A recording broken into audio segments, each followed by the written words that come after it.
Poland has been receiving Ukrainian refugees since the start of Russia-Ukraine war in late February. The support given to refugees is visible in almost every corner of the country.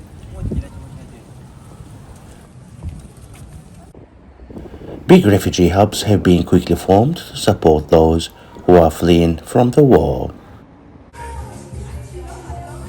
For almost 2 weeks, Anadolu Agency has assessed the latest situation across Poland, a country that has received more than 2.4 million Ukrainians so far.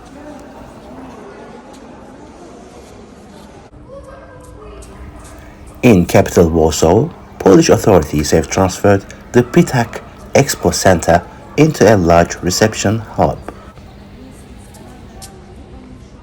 The idea behind our organization here is that this is a refugee hub where refugees fleeing the war in Ukraine are coming here, taken from the border cities. More than 50,000 refugees from Ukraine pass through our humanitarian aid center. Ukrainians who remain in Poland try and collect aid for their country. Halina is one of those aid collectors. Urodziłam się w Tarnopolu. W tym momencie na Ukrainie trwa wojna i niestety mam nadzieję, że to szybko się skończy, ale mamy już dużo zginęłych ludzi. Mamy taką agresję ze strony Rosji i niestety ta sytuacja, co była w Buci, bardzo tak uraziła cały świat. Dlatego chcę wszystkich zgłosić do tego, żeby zatrzymali Rosję, żeby wprowadzali jak można więcej tych sankcji przeciw Rosji, żeby skończyła się wojna.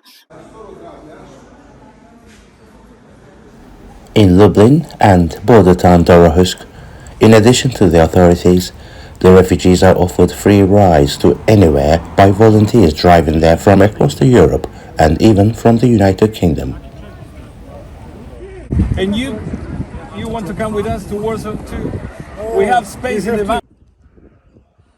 Helm is another border town where refugees are hosted in a hub supported by the Polish army personnel.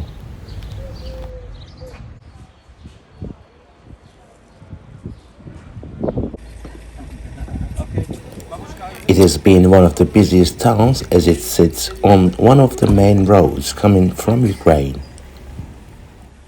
Okay, thank you very much. The hub organizers say the numbers were too high in the first 2 to 3 weeks, but now they are going down.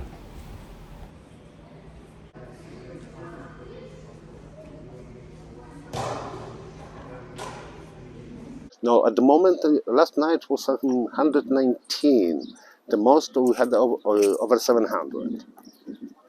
About 3 weeks ago, when was closer, we have a lot of them at that time. Right now, it's much less because war went out, but went to the east of Ukraine, so it's not closer to us.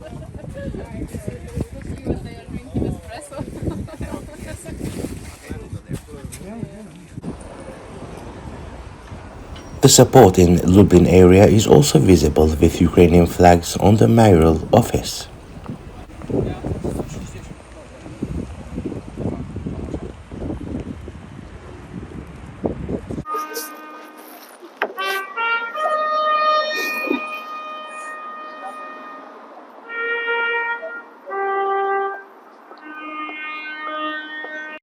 Nadia is another Ukrainian who took refuge in the city, leaving one son in Ukraine to be with the other son.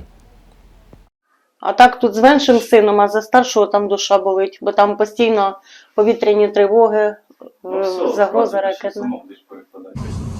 As Anadolu Agency team traveled deeper into the country and reached Sheshov, they witnessed fluctuating numbers of refugees there.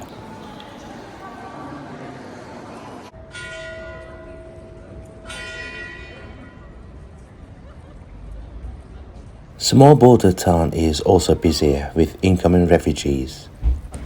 It is possible to see coming and going Ukrainians all day long, but Marcin, A local firefighter based at the station says numbers are fluctuating.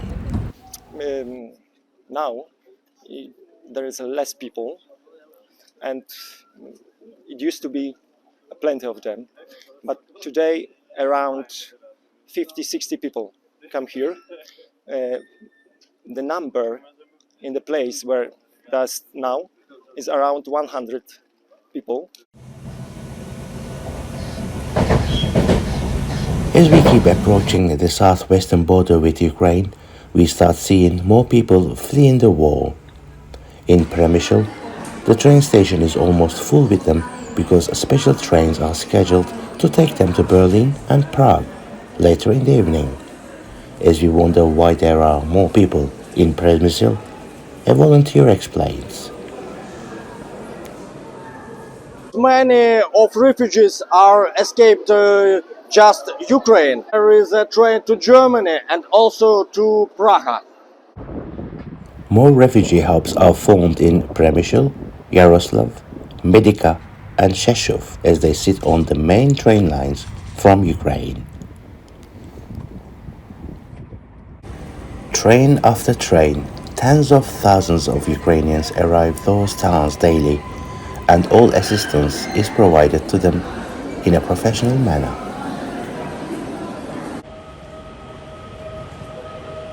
After they rest, many of them leave by trains or buses to other centers across Poland and Europe.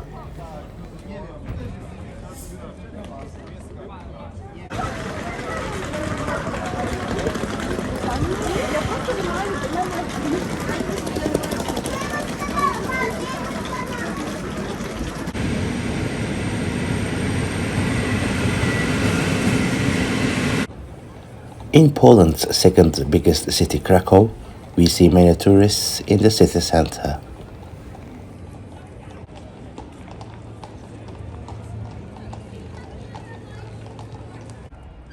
Support to Ukrainians is felt here as well. But there is another crowd at the main train station.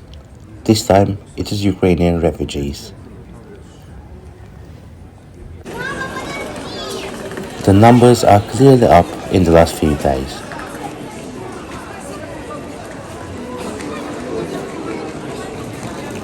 Tanya, a Ukrainian who is in Krakow, talks about the atrocities in Bucha. My dad is military. Right now he's in Kiev.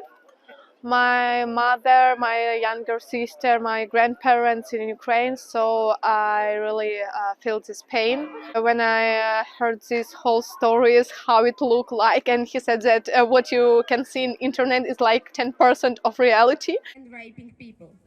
Dmitry, a Ukrainian man who also fled, says he lost his everything in his country. Situation is very bad. I cannot stay there because I don't have any more opportunity to stay there because everything is destroyed. My house, my company, when I was work, is everything going down, and I cannot do anything there. It's my plan, my future, my everything is going away. Those who have family and friends somewhere else keep coming to Krakow and then leaving, just like many millions of others.